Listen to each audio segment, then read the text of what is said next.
Well, hello, everybody, and welcome to a very special, I guess you would call it, edition of the Snap No Tap podcast, because I'm the only one here today. Nico's tied up and Joe's doing something with his EMT training.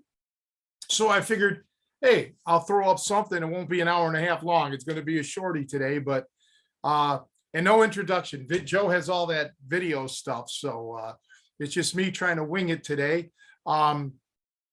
So a couple things. Everybody always asks about my mother. So she had another bad turn. I had to call the paramedics here on, oh, it gets confusing. Today's what, Sunday? So Friday. Matter of fact, my friend Scott that you guys have met was on his way over here to help me go grocery shopping because my car's broken down. As always, when it rains, it pours. And before he got here, I had to call 911. They did release her that night because this is becoming almost like an epidemic with her. Yeah, it's bad. And on top of it all, my caretaker quit and then she ended up getting fired. Things hit the fan the other night when it was Tuesday and I had my car in for repairs. I was thinking it was just going to be something simple. And it wasn't, and they couldn't fix it. And I was there all night from morning, noon to night. And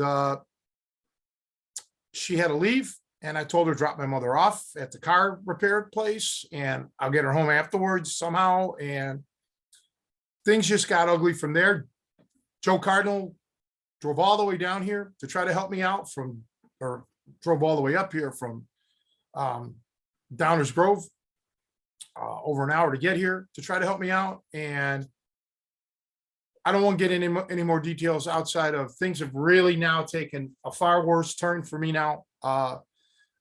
So that makes me segue now to this training opportunity things. You know, I closed the Snap, the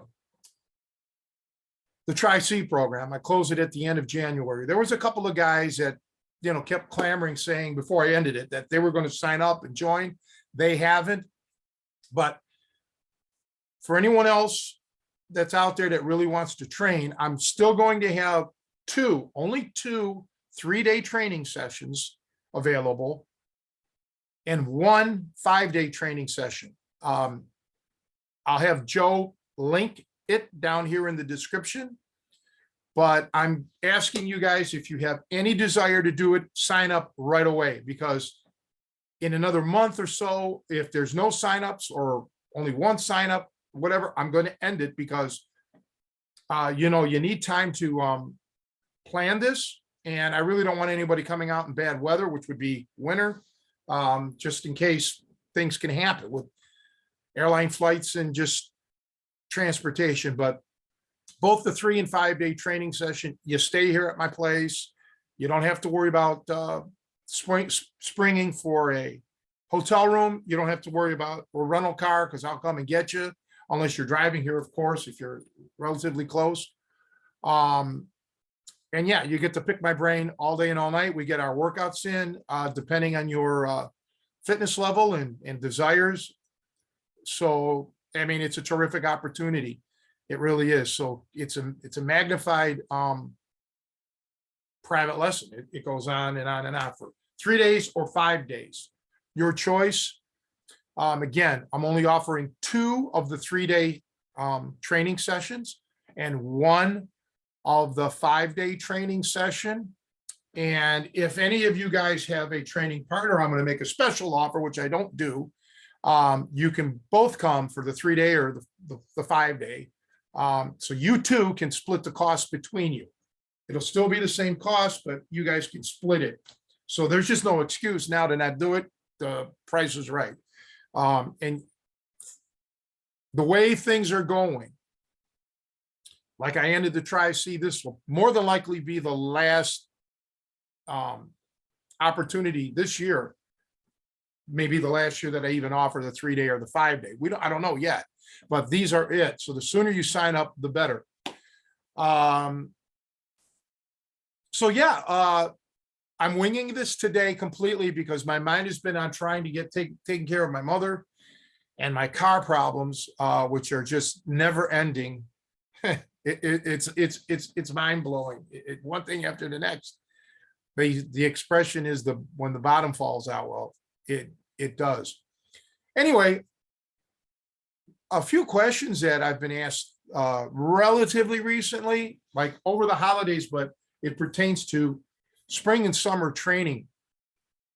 And it was weird because two different people from, actually one was from America, one was from Europe, asked about my thoughts on outside training. And I've always talked about training outdoors based on your landscape, even in harsh weather, not like training full-time outdoors, but like get used to knowing what it's like to fight on the, the nature's elements.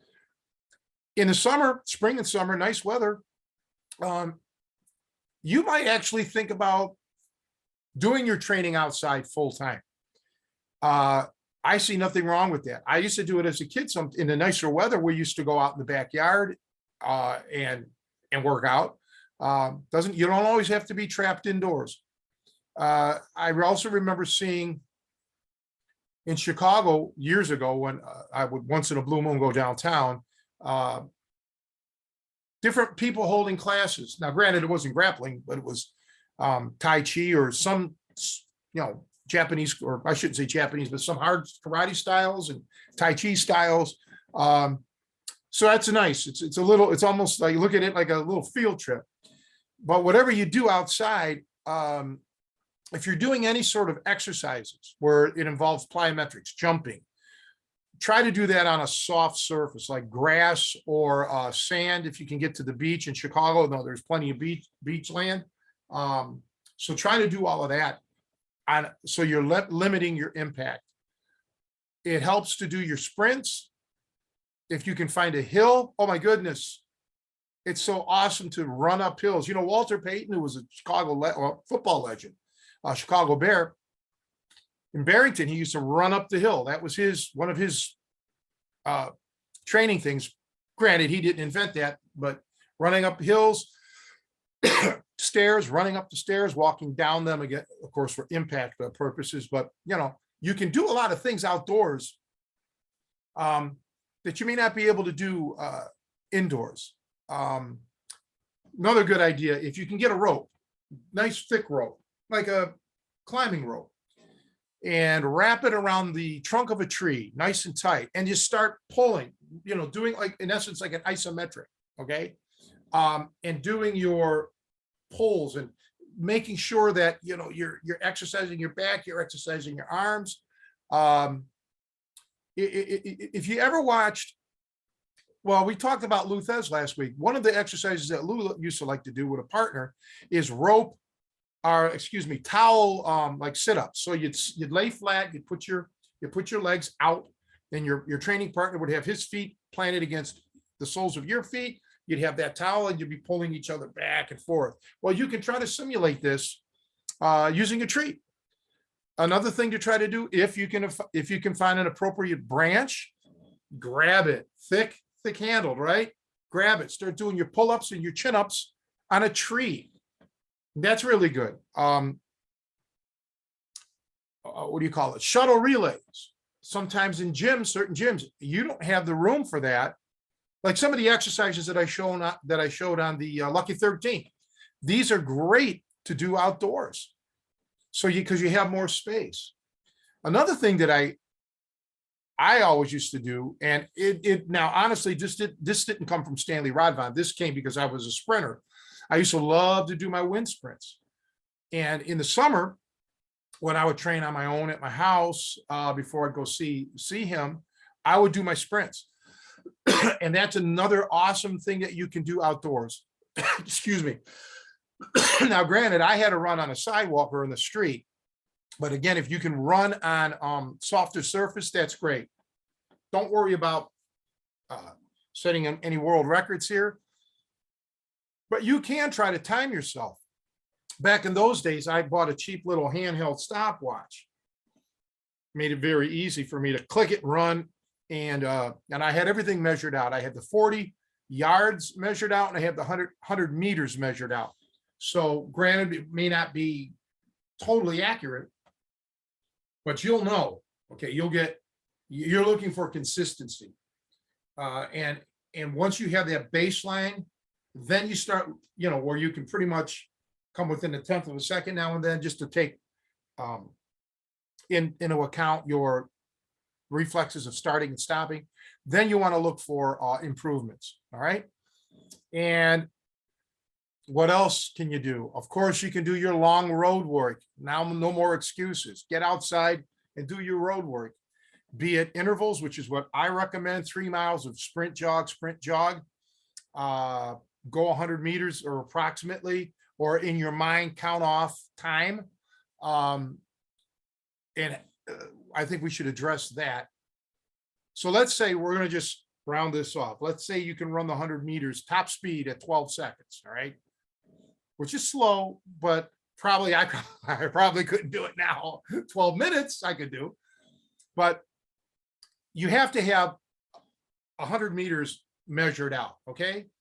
Run it top speed.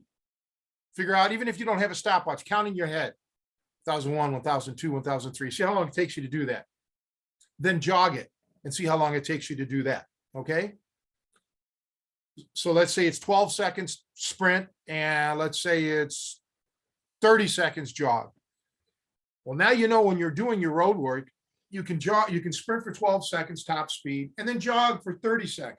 Okay. And then sprint for 12, jog for 30. If you want to work this up to 150 meters or 200 meters, I don't suggest 200 meters because you can't really sprint full blast 200 meters. About 150 meters is about the max. Do that. Just make sure you measure it so you absolutely know how much 100 meters or 150 meters is. Time yourself and then do it jogging. And start slowly. Work up to, start maybe with a mile. And then 1.5 miles, 2 miles, 2.5, 3 miles. If you feel like going longer, 4 miles or so, fine. I would not ever suggest going more than 6 miles. 5 miles is probably tops. You're not training, and I'm stealing this line from Angelo Dundee. I'm not training a marathon runner here. It's all about your output, as I've mentioned before, and your recovery time. So with the intervals, it really helps you to do your recovery. A lot of old-time boxers, probably wrestlers too, would just jog, would just go at a steady pace to try to get their endurance. And I'm certainly not here to say that that's not good, because you can throw that in as well. But the intervals, the explosiveness, you want to develop explosiveness. So maybe you do the interval running twice a week. You do the slow, steady road work once a week. Or if you're trying to do road work 5 times a week, balance it out as much as you can. If you're able to run on grass or sand completely, like in a park, throw in some sprawls, throw in some jumps, throw in some jumping jacks during your road work. Be careful with the sprawls if you're sprawling on concrete, obviously, right? But on grass or sand, throw them in there. Sprawls are great because especially if you do them hard, you throw yourself down and you pop back up. And it's related to what we do, to fighting. It's awesome to throw that stuff in there. Now, boxers wouldn't do that, but we're beyond boxing, or I don't mean beyond as far as better, but we're more encompassing because we're all in fighting. We're doing it all. So throw that in. If you can't because you are running on concrete, go an X amount of distance, your choice, and just stop throwing some squats or throwing some or push-ups. Not a lot. You don't have to do many. It's just the quickness of it, right? And when you do your push-ups, try to keep your elbows in. Don't flare them out like this because you don't want to hurt your shoulders, and you don't want to get in that habit of throwing things out. Keep everything nice and tight. These are just some ideas to do when you train outside, okay? And another thing that I always used to like to do, if I wasn't running in a not enclosed area, but like, where you're just going around in circles. If you're heading out, okay, let's say you're running a mile and a half down the street, turn around and come back a mile and a half. Keep an eye on things. Start training your mind, to be aware of your environment and your situations.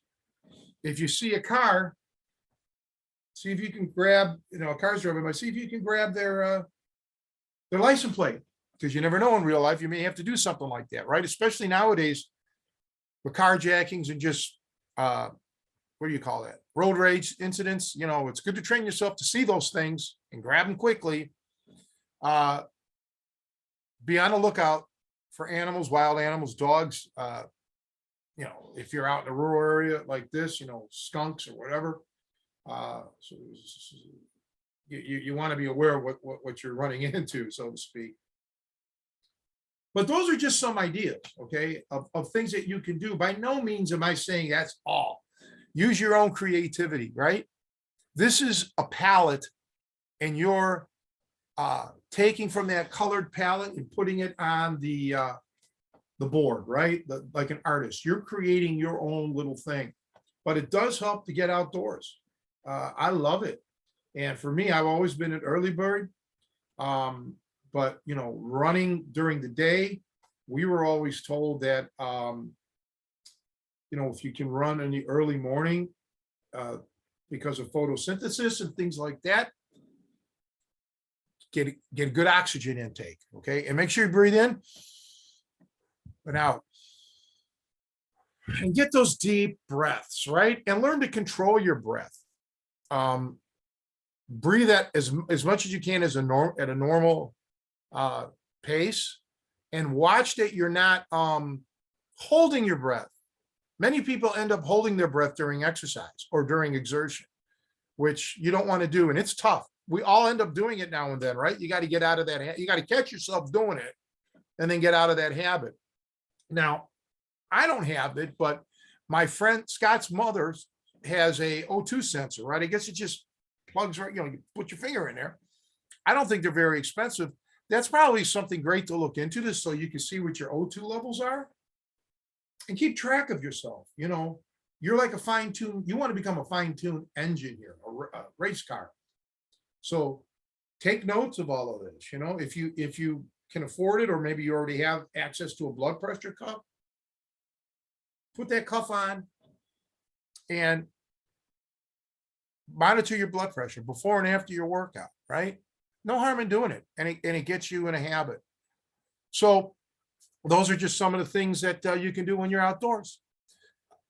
And I'm going to pretty much wrap it up today. Just make this a really short podcast, because I don't feel like rambling on. Right. But again, guys, seriously, if you are interested in training, sign up for the 3-day or 5-day. And of course, if you can, sign up for the $10 a month recurring membership. Every month we put out a new video. Joe, when he was over here the other day, when the shit hit the fan with the caretaker, we filmed another months of work. So we don't, like many people, want to do it all at once, right? Film a year's worth of stuff. That's probably all right. But we like to keep it alive, because I want to be as interactive as I can. Sometimes somebody may send me an email saying, hey, could you cover this? And we'll get to it, sure, if possible. But bear in mind that membership site is not interactive as far as I can't, teach you. That's the Tri-C program. That's, coming out here for the 3 or 5-day training or something along those lines. But anyway, I do want to thank everybody for your support. And, April's winding down. Next Sunday will be May 1st. It's amazing how fast time's flying. But we're at least doing it all together. Time's flying with all of us at the same time, I guess. But thank you guys, seriously, from the bottom of my heart. And hope to have the crew here next week. As a matter of fact, I think Joe may have said something about us filming earlier this week, but releasing it, of course, on Sunday. It's going to get harder and harder with people's schedules with the nicer weather coming up. but we'll get her done. Thank you, everybody. And let's see. I got to figure out how to X out of this. I got to do this myself. Oh my goodness. Bear with me. Here's my glasses. I'm Mr. Magoo. How do I stop this thing here? Yeah, Joe normally does this stuff. There we are. Okay, everybody. See you next week.